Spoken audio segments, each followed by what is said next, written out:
ايه اكتر حاجة بتخوفك؟ مهما كانت مش هتقدر تقارنها بالواقع المظلم اللي هتكتشفه لما تسمع عن اخطر اسرار الدارك ويب. ناس كتير فاكرة ان الخوف بيجي من اللي بنشوفه، بس الحقيقة اكتر خوف ممكن تحسه بيجي من اللي ما تعرفوش. والدارك ويب هو الوش التاني للرعب الحقيقي. خد نفس عميق كده، لأنك دلوقتي هتسمع عن عالم الريد رومز، العالم اللي الضلمة فيه ليها معنى ملوش تفسير.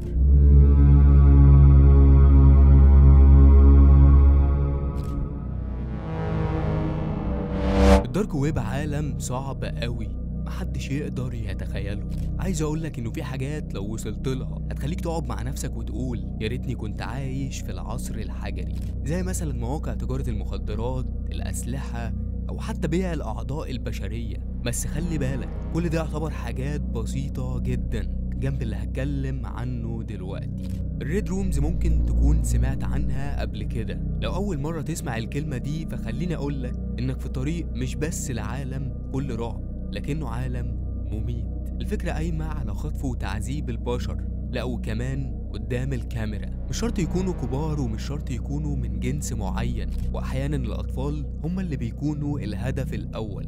وكل ده بيحصل على البث المباشر، وكل حاجة بتتحدد حسب طلبات فئة خاصة جدا من البشر، فئة ال VIP. اللي بيحصل مش عشوائي، مش أي حد بيتخطف وخلاص. في ناس معينة ليها مواصفات محددة بتكون مطلوبة من فئة ال VIP. ولازم تعرف إن ال VIP دول مش ناس عادية، دي طبقة فوق أي حاجة ممكن تتخيلها. ناس أغنياء وبشكل مجنون، ومرضى نفسيين بدرجة مرعبة. هما اللي بيحددوا مين الشخص اللي هيتم تعذيبه أو قتله، وبيختاروا كمان الطريقة اللي هيحصل بيها ده. عايزين دم، عايزين ألم، عايزين يشوفوا حياة بتنتهي قدامهم.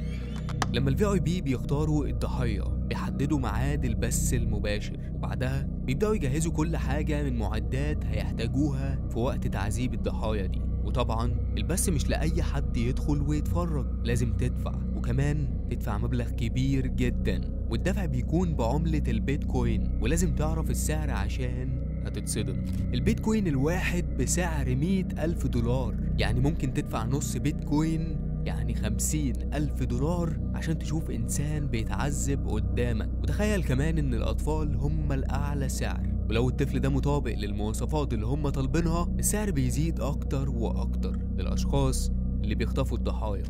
واحيانا بيكون في اكتر من ضحية وفي نفس الوقت، ولو الضحية قلبها وقف دي مش مشكلة بالنسبة لهم، ومش النهاية بالنسبة للضحية. بيكون معاهم ادوات طبية عشان ينعشوا قلبه ويكملوا التعذيب. والهدف هنا مش بس انهم يعذبوا الضحية، الهدف هنا انهم يستمتعوا لاقصى درجة من درجات المتعة.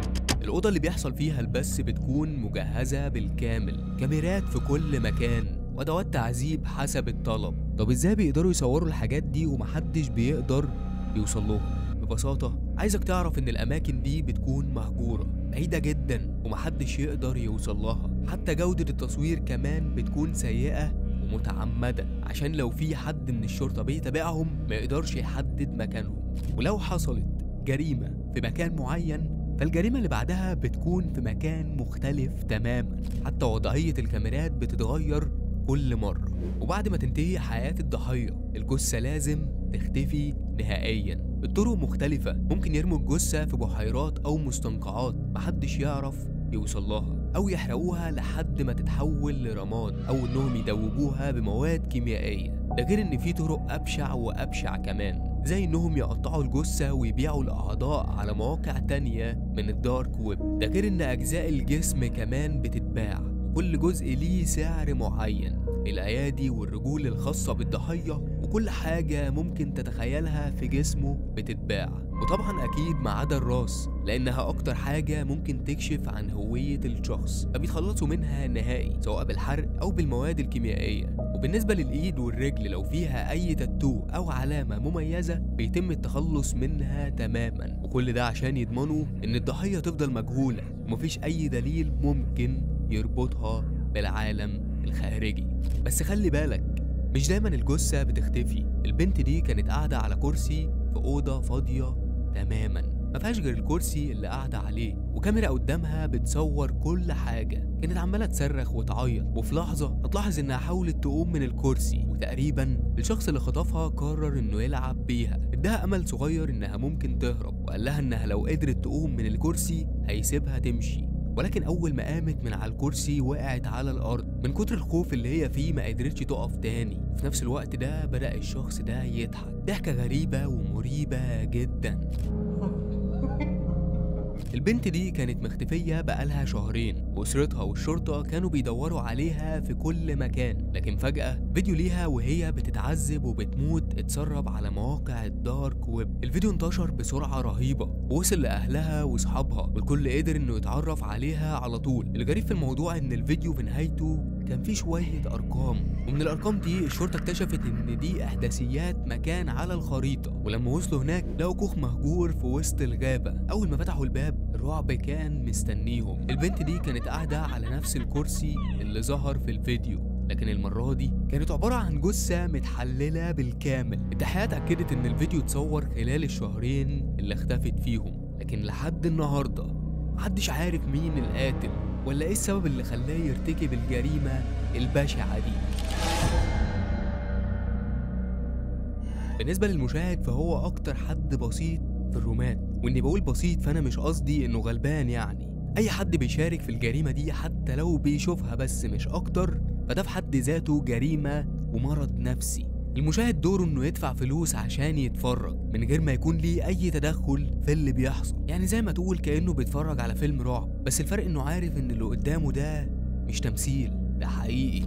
المرعب فعلا ان بسبب دفعهم لفلوس كتير جدا فيعتبر هم السبب الاساسي في استمرار الرومات دي. كل مرة بيتفرجوا ويدفعوا فلوس كأنهم بيقولوا للناس اللي بتدير الروم كملوا احنا عايزين اكتر.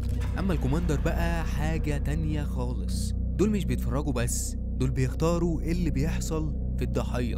تخيل حد قاعد وبيقول اقطع ايده او ولع في رجليه. الكوماندر هم اللي بيقرروا نوع التعذيب، وكل حاجة بيقولوها بتتنفذ وفي نفس اللحظة. الأغرب إن الناس دي ممكن يكونوا عاديين جدا في حياتهم اليومية، موظفين، دكاترة، مهندسين، أو حتى طلبة، بس لما يدخلوا العالم ده بيكشفوا عن وشهم التاني، وش مريض ومليان ظلم وقلب بدون أي رحمة. الجراند ماستر يعتبر أعلى فئة في الرومات دي. الشخص ده مش بيتفرج ولا بيقرر أنواع العذاب، لا، ده اللي بيقول الضحية دي حياتها هتنتهي ازاي. لو الضحية دي مربوطة بتتعذب ومستنية مصيرها، الجراند ماستر هو اللي بياخد القرار الأخير. بالنسبة له حياة الضحية مجرد لعبة بيقرر نهايتها حسب مزاجه. الشخص ده بيمثل أعلى درجات السيطرة، مش بيشوف الناس كبشر، بيشوفهم كأنهم زي الدمية، زي ما شفنا في مسلسل لعبة الحبار لما الفي اي بيز كانوا بيتعاملوا مع اللاعبين كأنهم خيول في سباق. التقسيم ده بيبين لنا قد ايه الناس دي عندها سيطرة على حياة غيرهم بشكل مش طبيعي. المشاهد عايش في وهم انه بس بيتفرج، بس هو شريك في الجريمة. الكوماندر هو اللي بياخد القرارات، بس في الآخر الجراند ماستر هو نهاية